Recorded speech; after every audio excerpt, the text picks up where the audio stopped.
the 2030 Agenda for Sustainable Development and the Paris Climate Agreement provide humanity with a master plan for a sustainable way of life on this planet. New York City, late September 2024, the setting for the United Nations Summit of the Future, a gathering of member nations to reinforce and accelerate Agenda 2030 and its 17 Sustainable Development Goals, or SDGs.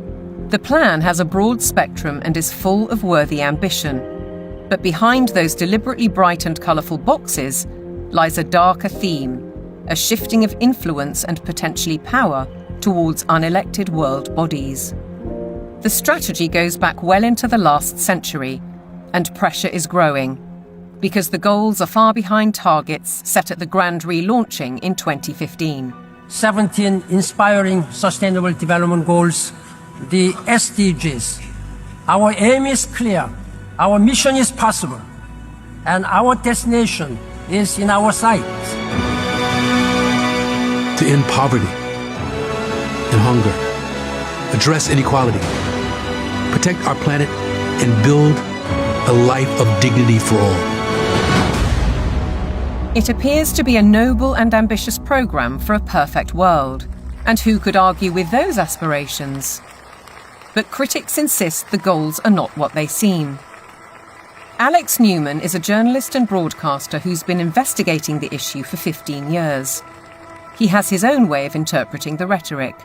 You have to learn to speak what I call UNEs. You have to know what the terms mean if you want to truly understand what is being discussed. When they talk about peacekeeping forces or the peacekeeping role of the United Nations, they're actually talking about the war-making capabilities of the United Nations. So you have this Orwellian doublespeak. When they talk about transparency, more often than not, they're talking about eliminating your privacy.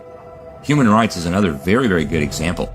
They make very clear in this document that your rights can be restricted under the guise of public order or morality or whatever the case may be. And so they're saying, here's your rights, but by the way, they're not really rights. We can revoke them at any time. The UN is filled with contradictions like this. Like, for example, when they talk about gender equality, right? A normal person in the Western world thinks gender equality means a woman has a right to earn money, to own property, to have all the rights and privileges that a man would have. When you look at the individuals who lead this movement within the UN, you're talking about radical feminists. You're talking about people who are very interested in dissolving the nuclear family. As you dig into these goals, it's very clear we're dealing with something far more nefarious. Once you look past the marketing slogans, the kind of warm and fuzzy, we're going to end hunger, which again is just window dressing, you realize that this is actually a blank check for totalitarian global control.